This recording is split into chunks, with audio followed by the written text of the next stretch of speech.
намын дөрмөнд бол одоо намын удирдлага хариуцлага хүлээдэг тий. Угаасаа намын дарга хүн.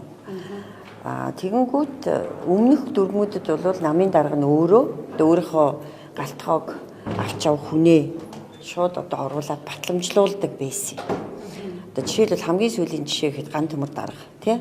Шууд батламжлуулна уу гэхээс биш нэг бүрчлэн ингэж одоо санал хураадаггүй л байсан санагдаад байгаа юм л да. Дээрээс нь өөрийнхөө бас дэд дарга нар болох удирдлагуудыг бас бөөнд нь оруулж ирээд яг л эцсийн хариуцлагыг бол намын дарга л хүлээдэг. Тэгэхээр энэ намын дарга хинтээ хамтарч ажиллавал зүйтэй, хинтээ хамтарч ажиллавал ялтанд хүрэх үү гэдгээ уг нь өөрийнхөө одоо мэдрэмжээр ч юм өөрөө шийдэх ёстой байх.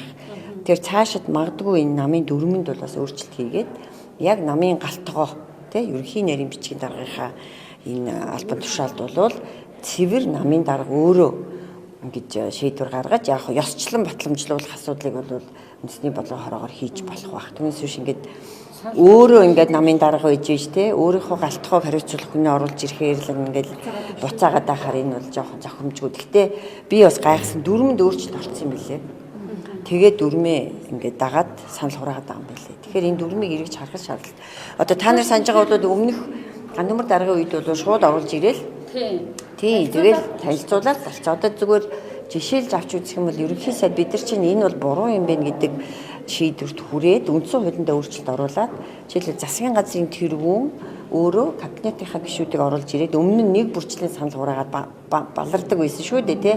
Энээс болоод засаг нь бүрэлдэж чадахгүй удахч байд юм уу зарим нэгэн сайдаас болоод тэрийг бол буруу гэж үзсний үндсэн дээр үндсэн хуулинд өөрчлөлт оруулаад одоо оруулж ирсэн ерөнхий сайдад оруулж ирсэн засгийн газрын танхимын гишүүдийг бүгдийг танилцуулаад сонсоол тэр бүгд асуулт ч асуудаггүй ийм хуультай болцсон.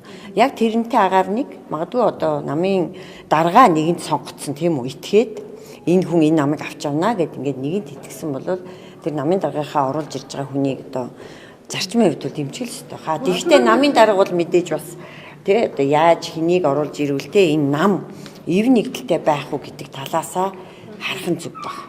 Тэгжээж өөрийнх нь энэ дээр баяр зүтгэж эхлэх үгүй юу гэдэг асуулт. Улс төрийн зөвлөл дээр бол ярихгүй баг. Улс төрийн зөвлөл дээр бол тийм юм ярихгүй. Ерөнхийдөө төрөөчийн үндэсний бодлогын хорооны дараагийн хурал дээр үржээ ярьцсан. Үүрэг гүйцэтгэгчээр оруулж ийн гэдэг. Тэгэхээр одоо бол яг дахиж бол орж ирэхгүй байх. Сая бол юу өглөө хуралдсан шүү дээ. Юу ярьсан бэ гэвэл дөрмөнд болохоор бүлгийн даргыг бас улс төрийн зөвлөлтөд зөвшөлдсөн гэж байд юм. Энд чинь дахиад нэг дөрмийн жижигхэн тийм одоо гажиг гарч ирж байгаа байхгүй юу? Зөвшөлдсөн гэдэг яг яах юм те? Одоо магадгүй улс төрийн зөвлөлийн гишүүн биш хүн орж ирээд өөрөө тэнд нэрээ ямар дэвшүүлэх биш. Процессын хувьд ийм сонин, процедурын хувьд нэг тийм сонин бас